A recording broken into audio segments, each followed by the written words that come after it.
Yes. Good. Ja?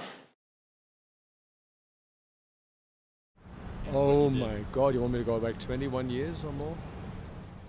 The first time I went to the United States of America was in '87 in the summer for a type conference, of course. And then I got hired by Adobe to sit on their type board. And before that, I'd already worked for pretty much everybody in the type industry. I'd done specimen books and the whole corporate identity for Berthold. I'd worked for Linotype / Stempel. I've worked for Autologic, Alpha Type, pretty much everybody who made type, even monotype. I designed print stuff, you know, type specimen books and things. So I knew everybody. And when I went to the A-Type Pi in New York and spoke to Adobe, I suddenly realized that you know, these were the people who were now running the type world. The old guys were pretty much out of it, and now Adobe was running it. And when I came back, people had asked me, you know, did you bring some fonts? Because we've had a laser writer for a couple of years. We bought one in '85, and Macintosh, of course, but there weren't any fonts. They were difficult to get a hold of. Linotype was selling some. Monotype was starting, you know, the boring classics that we didn't want anyway. We didn't want Times or Helvetica, even 20 years ago we didn't. So I had this eureka moment. I don't know when exactly, but I thought, shit, you know, there's people who want fonts. I know everybody who makes fonts.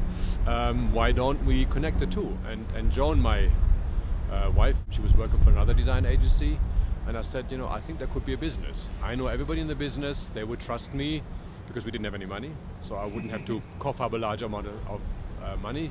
I go to them and say, you know, why don't you give us a consignment, fill our cellar full of clamshells, 2 each, for PC and Mac, and we do this as a mail order company. And they all thought I was totally crazy, but they all gave us the fonts. We had a little cellar downstairs from Meta Design's offices. We put a steel door in there to make it a little safer, and that was our warehouse. And then I think we had about 600 fonts to start with, so we were at about 1,200 packages. And was just you two? It was just John and me, and then we hired Petra, who was John's secretary already in the design studio before that. And we shared offices with my design studio, and we all took turns in answering the phones, and we put ads in the sort of DTP press, as it was called at the time, desktop publishing. That was a German magazine called Page. And I think after 2 or 3 issues, they already run a cover feature on us because it was a brand new service. And that's why we got the generic name. You know, we called it FontShop because that's what we were. We printed our first catalog in, I think it was the end of '88, early '89, designed in Quark 1, yeah, Quark 1.0, which was a nightmare. It was a little brochure, you've seen it. They had continuous text in it. We took an essay from Heinrich von Kleist, the earthquake in Chile, and the specimen you can actually read from top to bottom. You read the little novella.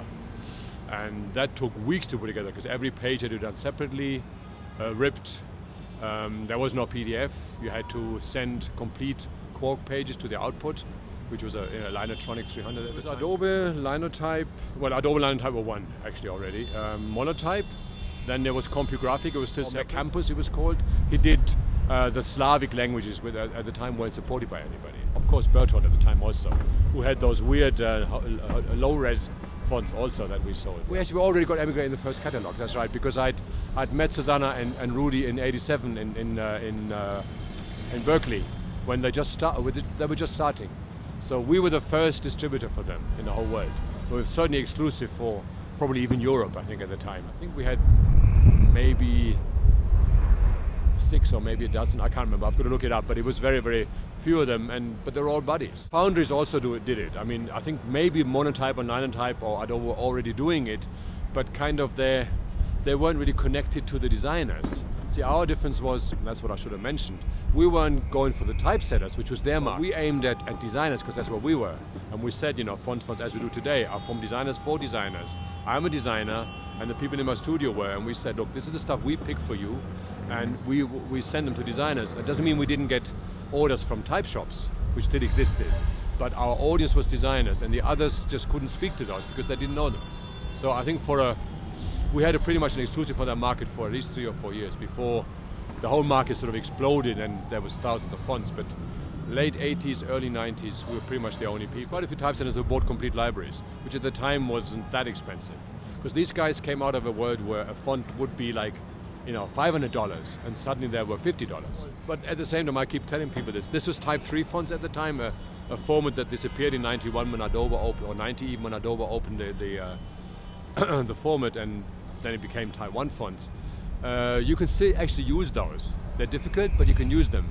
Fonts is the only software that has not been changed very much in 20 years. I mean, I can still use fonts I bought in '88.